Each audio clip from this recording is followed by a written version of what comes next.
ঠিক আছে, চলুন সরাসরি এই রহস্যের গভীরে ঢোকা যাক। আটলান্টিক মহাসাগরের একেবারে মাঝখানে ভারত থেকে প্রায় 10,000 কিলোমিটার দূরে ভাসছে একটি বিলাসবহুল ক্রুজ শিপ, আর সেখানে দানা বেঁধেছে এক গভীর, বলতে গেলে রীতিমতো ফিল্মি স্টাইলের এক মেডিকেল রহস্য। এমভি হান্ডিয়াস নামের এই জাহাজটি থেকে হঠাৎ করেই এমন সব খবর আসতে শুরু করে যা মুহূর্তের মধ্যে বিশ্ব স্বাস্থ্য সংস্থা বা WHO-র টনক নড়িয়ে দিয়েছে। জাহাজের ভেতরে একটা ভাইরাসের আউটব্রেক, যা রীতিমতো খবরের শিরোনাম। আজকের এই বিশ্লেষণে আমরা ঠিক এটাই ধাপে ধাপে ডিকোড করব। আসলে ওখানে হচ্ছেটা কি? আজকের আলোচনার মূল বিষয়গুলো হল ১.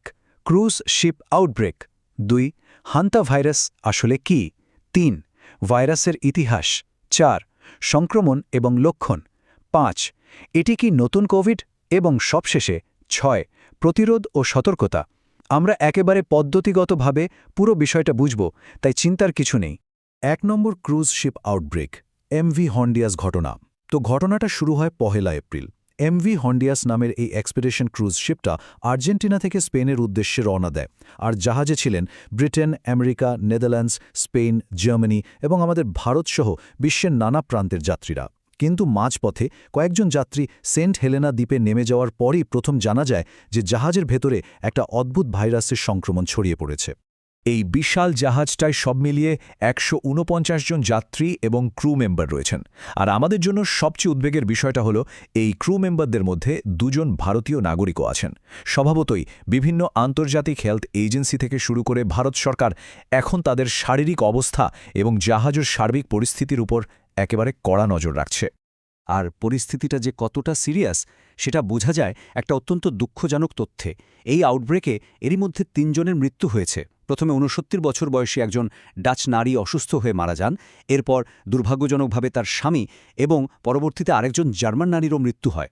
বিশ্ব স্বাস্থ্য সংস্থা এখন পর্যন্ত অন্তত ৫টি কেস নিশ্চিত করেছে, আর বিজ্ঞানীদের জোরালো সন্দেহ এই মৃত্যুগুলোর পেছনে দায়ী হল ভাইরাসের অত্যন্ত বিপজ্জনক একটা রূপ, যাকে বলা হয় আন্দেজ স্ট্রেইন। ২. হান্তা ভাইরাস আসলে কি? এখন সবার মনেই প্রশ্ন আসতে পারে, এই ভাইরাসটা আসলে কি? নামটা তো এখন সব জায়গায় ঘুরপাক খাচ্ছে, কিন্তু সত্যি বলতে এটা মোটেও কোনো নতুন ভাইরাস নয়। পৃথিবীতে ইঁদুর বা রোডেন্ট প্রজাতির প্রাণী ঠিক যতদিন ধরে আছে, এই ভাইরাসটিও কিন্তু ঠিক ততটাই পুরনো। বিজ্ঞানের ভাষায় এটি হলো একটি জুনোটিক ভাইরাস, মানে এমন একটা ভাইরাস যা প্রাণী থেকে মানুষের শরীরে ছড়াতে পারে। এর আসল নাম হলো hantavirus. Johns Hopkins Bloomberg school of public হেলথের প্রফেসর সাবরা ক্লেইনের মতে এটি বিশ্বের অন্যতম সর্বাধিক বিস্তৃত জুনোটিক ভাইরাস। তবে হ্যাঁ, একটা স্বস্তির বিষয় হলো এর আউটব্রেক কিন্তু খুবই বিরল, আর যেহেতু এটা খুব একটা ছড়ায় না, তাই এখন পর্যন্ত এর কোনো নির্দিষ্ট ভ্যাকসিন বা নিখুঁত কোনো চিকিৎসাও আবিষ্কার হয়নি। আর এই বিষয়টা চমৎকারভাবে একটা জিনিস তুলে ধরে, সব জায়গার হান্তা ভাইরাস কিন্তু একরকম নয়। ইউরোপ এবং এশিয়ায় যে ভ্যারিয়েন্ট বা ওল্ড ওয়ার্ল্ড স্ট্রেন পাওয়া যায়, সেটা তুলনামূলকভাবে কম ক্ষতিকর। কিন্তু অপরদিকে আমেরিকা মহাদেশে পাওয়া যাওয়া নিউ ওয়ার্ল্ড স্ট্রেন বেশ বিপজ্জনক এবং অনেক ক্ষেত্রেই প্রাণঘাতী। ৩. ভাইরাসের ইতিহাস। চলুন এবার একটু ইতিহাসের পাতা থেকে ঘুরে আসা যাক। আগেই বলেছি ভাইরাসটা ইঁদুরের মতোই প্রাচীন, কিন্তু আশ্চর্যের বিষয় হল বিংশ শতাব্দীর আগে বিজ্ঞানীরা এই ভাইরাসটা সম্পর্কে প্রায় অন্ধকারেই ছিলেন। ইতিহাস ঘাটলে দেখা যায় ১৯৫০-এর দশকে কোরিয়ান যুদ্ধের সময় প্রথম প্রায় ৩,০০০ সৈনিক এক রহস্যময় জ্বরে আক্রান্ত হন, আর সেখান থেকেই এই হান্তা ভাইরাস নামটার উৎপত্তি। এরপর ১৯৯৩ সালে আমেরিকার ফোর কর্নার্স এলাকায় ডিয়ার মাইস বা হরিণের মতো দেখতে এক ধরনের ইঁদুর থেকে একটা বড় আউটব্রেক ঘটে। সেবার বিজ্ঞানীরা এতটাই অবাক হয়েছিলেন যে তারা এর নাম দিয়েছিলেন সিন নম্ব্রে, মানে নামহীন ভাইরাস। এরপর ২০০২ সালে চিলিতে প্রথম সেই বিপজ্জনক আন্দিজ স্ট্রেন আবিষ্কার হয়। ২০১২ সালে ক্যালিফোর্নিয়ার ন্যাশনাল পার্কে ক্যাম্পিং করতে গিয়েও মর্মান্তিক মৃত্যুর ঘটনা ঘটে।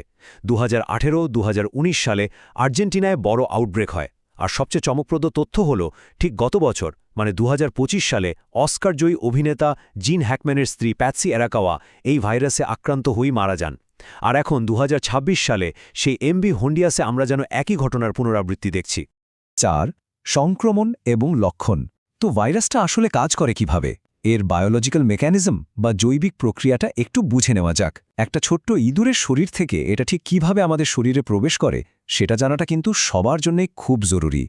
সংক্রমণের প্রক্রিয়াটা বেশ কয়েকটা ধাপে ঘটে। অনেকেই ভাবেন ইঁদুর কামড়ালেই বোধহয় এটা হয়, আসলে তা নয়। সংক্রামিত ইঁদুর যখন লালা বা মলমূত্র ত্যাগ করে আর সেটা যখন শুকিয়ে যায় তখন ওই ভাইরাসের ক্ষুদ্র কণাগুলো বাতাসে ভাসতে শুরু করে। এবার পুরনো গুদামঘর, ক্ষেত বা জাহাজের কেবিনের মতো বদ্ধ জায়গায় কেউ যখন সেই বাতাসটা শ্বাস হিসেবে টেনে নেয়, ভাইরাসটা সোজা ফুসফুসে চলে যায়। অর্থাৎ এটা মূলত এক ধরনের বায়ুবাহিত বা এয়ারবর্ন ট্রান্সমিশন। শরীরে ঢোকার পর এর লক্ষণগুলোকে প্রধানত দুটো ভাগে ভাগ করা যায়। একটা হলো HFRS, যা মূলত কিডনিতে অ্যাটাক করে, এর ফলে রক্তচাপ মারাত্মক কমে যায় বা ইন্টারনাল ব্লিডিং হতে পারে। আর দ্বিতীয়টা হলো HPS, যা ফুসফুসে পুরো পানি জমিয়ে দেয়। আর এটাই সবচেয়ে ভয়ঙ্কর, কারণ HPS-এ মৃত্যুর হার প্রায় 40 থেকে 50%। রীতিমতো শিওরে ওঠার মতো একটা পরিসংখ্যান। 5 এটি কি নতুন কোভিড? এবার সেই আসল প্রশ্নটায় আসা যাক, যেটা সম্ভবত সবার মনেই এখন ঘুরপাক খাচ্ছে। এই আউটব্রেক কি নতুন কোনো কোভিডের সংকেত দিচ্ছে? মনে আছে 2020 সালে চীনে হান্তা ভাইরাসে একজনের মৃত্যুর পর সোশ্যাল মিডিয়ায় ঠিক এভাবেই প্রবল একটা আতঙ্ক ছড়িয়ে পড়েছিল। সুতরাং সবচেয়ে গুরুত্বপূর্ণ পয়েন্টটি হল অযথা প্যানিক করার বা আতঙ্কিত হওয়ার কোনো কারণ নেই। বিশ্ব স্বাস্থ্য সংস্থা একেবারে স্পষ্টভাবে জানিয়ে দিয়েছে যে সাধারণ মানুষের জন্য ঝুঁকি খুবই কম। এটা মোটেও কোভিডের মতো কোনো মহামারীর শুরু নয়। এটা ফ্লু বা কোভিডের মতো একজন থেকে আরেকজনে এত সহজে বাতাসে ছড়াতে পারে না। স্বস্তির নিঃশ্বাস ফেলায় যায়। তবে হ্যাঁ, ঝুঁকি কম হলেও এমভি হন্ডিয়াসে যে অ্যান্ডি স্ট্রেন সন্দেহ করা হচ্ছে সেটার একটা বিশেষ বৈশিষ্ট্য আছে। এটাই একমাত্র স্ট্রেন যা খুব সীমিত আকারে একজন মানুষ থেকে আরেকজন মানুষে ছড়াতে পারে। তবে সেটার জন্য খুব কাছাকাছি এবং দীর্ঘ সময়ের সংস্পর্শ দরকার, যেমন ধরুন জাহাজের একই ছোট কেবিনে দীর্ঘদিন থাকা বা কোনো রোগীর একদম কাছে থেকে একটানা সেবা যত্ন করা। 6. প্রতিরোধ এবং সতর্কতা। আগেই জেনেছি এই ভাইরাসের কোনো নির্দিষ্ট ম্যাজিক পিল বা ভ্যাকসিন নেই। তাই এর থেকে বাঁচার একটাই রাস্তা, আর সেটা হলো সঠিক প্রতিরোধমূলক ব্যবস্থা বা প্রিভেনশন। কিছু একেবারে বেসিক সতর্কতা আমাদের দৈনন্দিন জীবনে কাজে লাগতে পারে। যেমন গুদাম বা স্টোররুম পরিষ্কার করার সময় অবশ্যই মাস্ক এবং গ্লাভস পরতে হবে। খাবার কোনোভাবেই খোলা রাখা যাবে না, কারণ ওটাই ইঁদুরকে ডেকে আনে। বিশ্ব স্বাস্থ্য সংস্থাও কিন্তু ওই ক্রুজ শিপের ক্রুয়ের সার্বক্ষণিক মাস্ক পরতে বলেছে, আর যারা রোগীদের সেবা করছেন তাদের কড়া নির্দেশ দেওয়া হয়েছে উন্নত মানের পিপিই ব্যবহার করার। আমাদের আজকের এই পুরো বিশ্লেষণের মূল মেসেজটা কিন্তু খুব সিম্পল। প্রতিকারের চেয়ে প্রতিরোধী শ্রেয়। সোশ্যাল মিডিয়ার গুজবে কান দিয়ে অযথা আতঙ্কিত না হয়ে আশেপাশে একটু পরিচ্ছন্নতা আর সচেতনতা বজায় রাখলেই এই ধরনের ভাইরাসের মোকাবেলা করা সম্ভব। এটাই সবচেয়ে বুদ্ধিমানের কাজ। শেষ করার আগে একটা গভীর ভাবনার বিষয় রেখে যেতে চাই। মানুষ প্রতিনিয়ত জঙ্গল কাটছে, ক্রমশ বন্য প্রাণীদের বাসস্থানের দখল নিচ্ছে, আর এর ফলেই কিন্তু এই ধরনের জুনোটিক ভাইরাসগুলোর ঝুঁকি দিন দিন বাড়ছে। প্রকৃতিতে মানুষের এই হস্তক্ষেপ যদি এভাবেই চলতে থাকে, তাহলে একবার ভাবলে অবাক হতে হয় ভবিষ্যতে এমন আরও কত অচেনা প্রাচীন ভাইরাসকে আমরা ঘুম থেকে জাগিয়ে তুলব। বিষয়টা সত্যিই ভাবায়, তাই না?